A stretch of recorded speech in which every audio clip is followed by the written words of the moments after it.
President Trump said a large armada of U.S. warships heads toward Iran to fire on any boat placing mines in the Strait of Hormuz. What happens when Iran challenges the United States Navy in the Strait of Hormuz? 4:40 local time, we're about to find out. The sea is black glass, the tanker lanes quiet, the wind barely moving. Then the horizon becomes a firing line. Missiles, drones, fast attack craft. And the answer arrives in the most violent language modern warfare can speak. Not a skirmish, not a warning, an execution. Dawn in the Strait of Hormuz is usually deceptive. Calm water. Merchant traffic crawling through one of the most strategically important choke points on Earth. Roughly a fifth of globally traded oil passes through this narrow corridor. To the north, Iran's coastline rises in broken layers of rock, radar sites, hidden launch positions, and hardened tunnels. To the south, the Arabian Peninsula opens into the wider Gulf. Every mile here matters. Every island matters. Every sensor matters. Now imagine you're here. You're standing on the flight deck of a U.S. Navy carrier strike group operating east of the strait, salt spray in the air, jet fuel on the wind, the deck alive with choreography. Yellow shirts waving.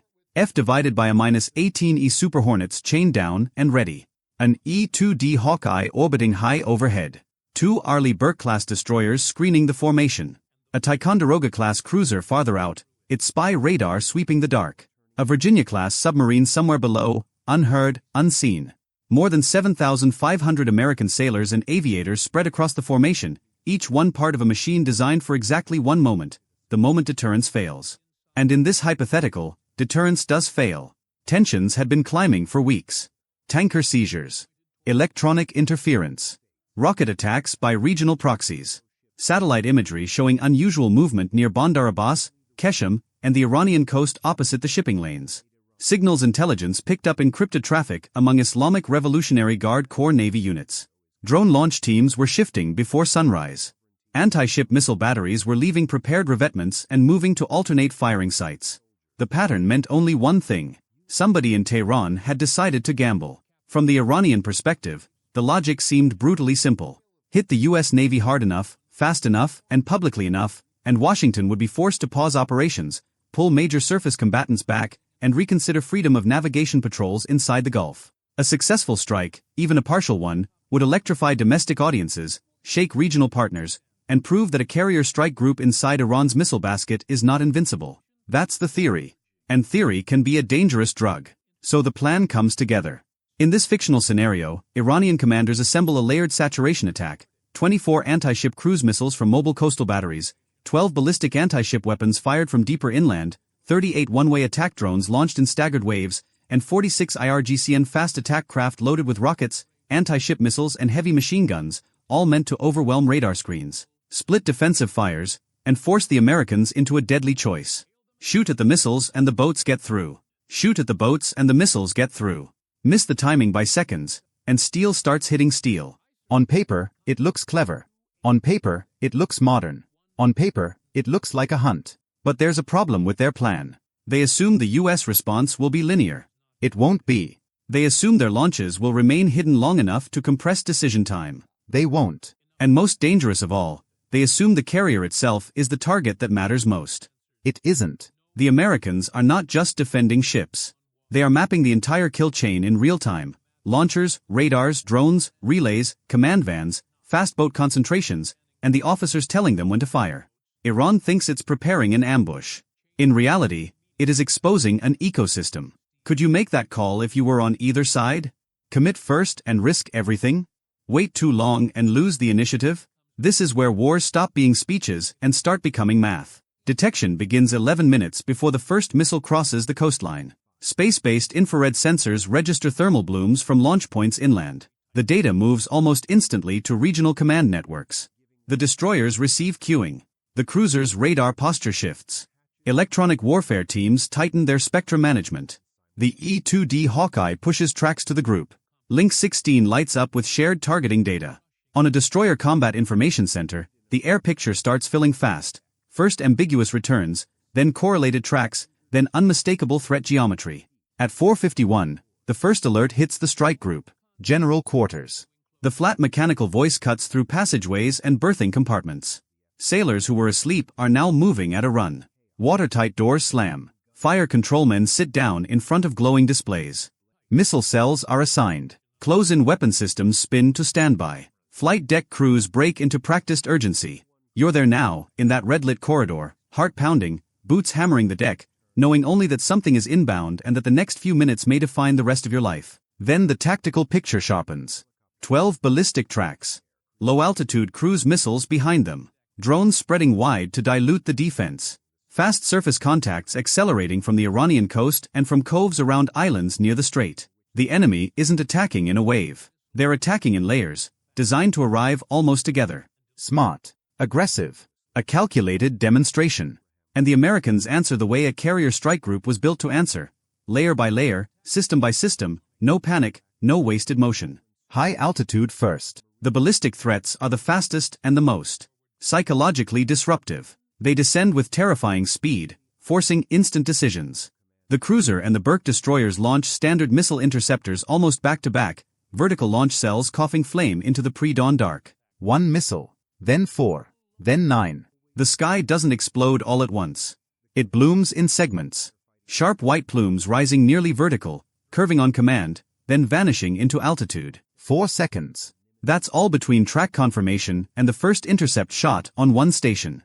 The Aegis combat system starts doing what it was built to do, integrating radar, track discrimination, and weapons assignment faster than a human staff ever could. 2 ballistic threats are killed outside the terminal phase. Then 3 more. A 6th survives longer, breaks into the lower atmosphere, and triggers a second engagement. Another SM interceptor climbs and meets it in a flash so bright it turns the water silver. Final count on the first layer, 12 ballistic missiles launched. 10 destroyed in the outer defense. 1 deflected and breaks apart offshore. 1 continues leaking fragments but loses terminal accuracy and splashes wide. The worst part of the storm never arrives. But the cruise missiles are next, and these are nastier in a different way. Sea skimming. Terrain masking. Smaller radar cross-sections. Flying low enough that the curvature of the Earth starts helping them. They come in from multiple bearings, some hugging the Iranian coast before turning out, some using island clutter to break clean tracking, some trailing decoy drones designed to soak up shots. This is where integration matters. The E-2D Hawkeye pushes refreshed tracks from above the clutter. Electronic warfare systems begin jamming seeker heads and data links.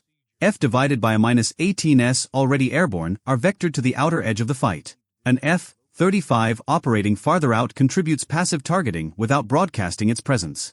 Cooperative engagement capability shares the picture across ships so the group is firing as one organism, not as separate hulls. You're in that cockpit now. Sunrise still hasn't broken.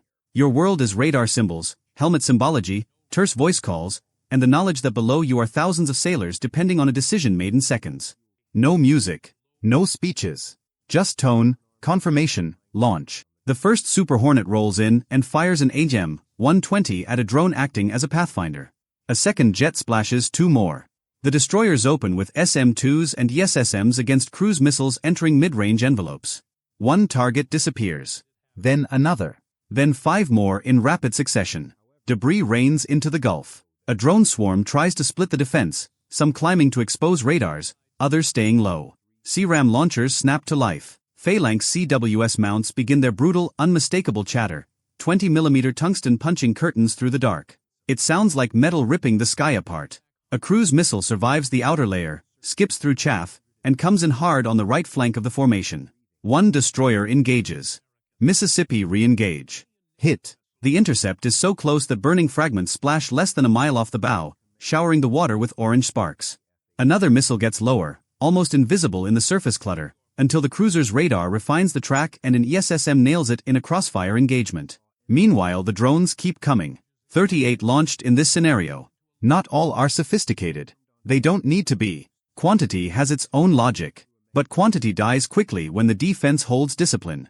The US Navy does not waste million-dollar missiles on every cheap airframe if guns and short-range systems can do the job. Fighters kill the forward scouts. Shipboard missiles take the clustered threats. Electronic attack strips guidance from several more. 3 drones lose control and crash into the sea. 2 are destroyed by 5-inch naval gunfire with proximity-fused rounds. The rest meet ram missiles or phalanx bursts. Now the surface layer. 46 fast attack craft racing low and aggressive, trying to use chaos as camouflage. Rockets loaded. Some carrying anti-ship missiles. Some intended as sacrificial decoys. They believe the Americans are too saturated to pivot. That's the fatal miscalculation. Maritime patrol aircraft and helicopter sensors had already been tracking their dispersal. The moment the attack began, those tracks became target folders. MH-60 Seahawks move out with Hellfires. The outer escorts open with 5-inch guns. Precision-guided rounds begin tearing through clustered boats at ranges that make return fire almost absurd. A pair of armed Super Hornets drops laser-guided bombs on a pack of craft trying to split around an island. What looked like a swarm becomes wreckage. Fuel burns across the water. One boat detonates so violently it flips another beside it. Several turn back. Several don't get the choice. Minute 4. Ballistic wave broken. Minute 9. Cruise missile attack collapsing. Minute 13. Drone swarm reduced to scattered survivors. Minute 18. Fast attack force in full retreat or sinking. But one threat still gets through. In every real military engagement, perfection is fantasy. A single damaged cruise missile, its guidance erratic but its warhead intact, punches through the final kilometer and detonates near the stern quarter of an escorting destroyer after a desperate last-ditch engagement. The hit is not catastrophic, but it is real. Fire. Shrapnel. Shock. Sailors thrown off their feet. Damage control teams move before the smoke has even settled. Hoses, foam, compartment isolation, casualty evacuation. This is the part people forget when they talk about systems and doctrine. War is still human. Every alarm means someone bleeding. Every hit means someone calling home never comes. And that is the moment Washington and the regional command do what Tehran never expected. They do not merely defend. They authorize systematic erasure of the entire attack architecture. Not revenge. Not fury.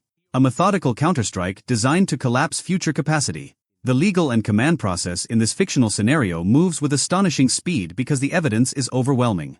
The strike group was attacked by identifiable state-linked assets using traceable launch signatures, radar emissions, and confirmed surface contacts. The response package begins before the smoke is even fully under control on the damaged destroyer. First come the submarines.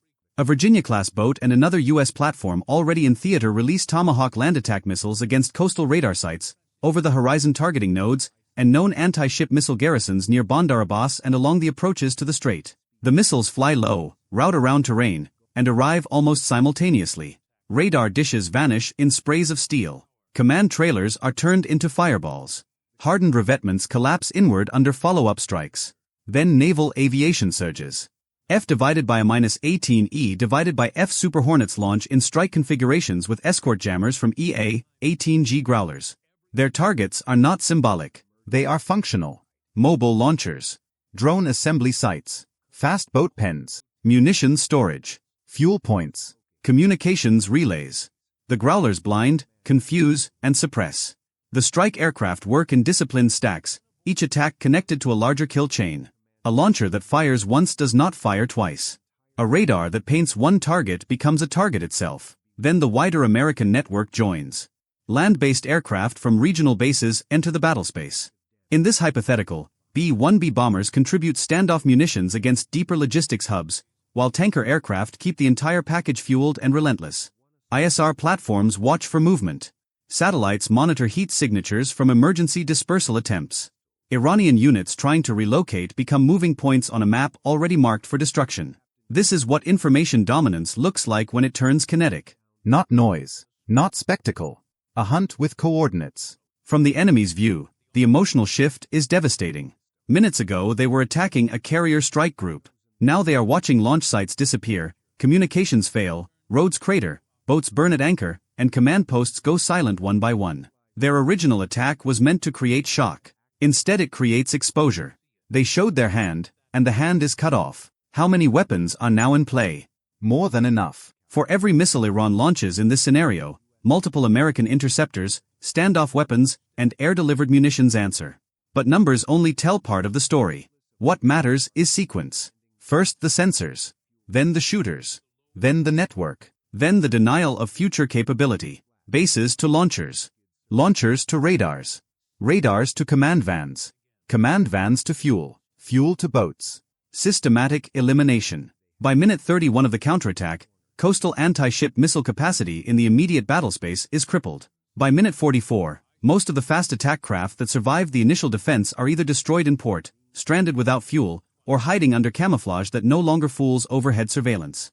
By minute 57, drone launch operations around the nearest coastal sites have effectively ceased. By minute 68, the Iranian commanders who initiated the strike are operating blind, fragmented, and under the very pressure they hope to impose on someone else. Could this really happen at this speed? That's the question modern war forces on all of us. Because the answer increasingly is yes, if the network is ready before the first shot. The human cost, even in a fictional scenario, stays sobering.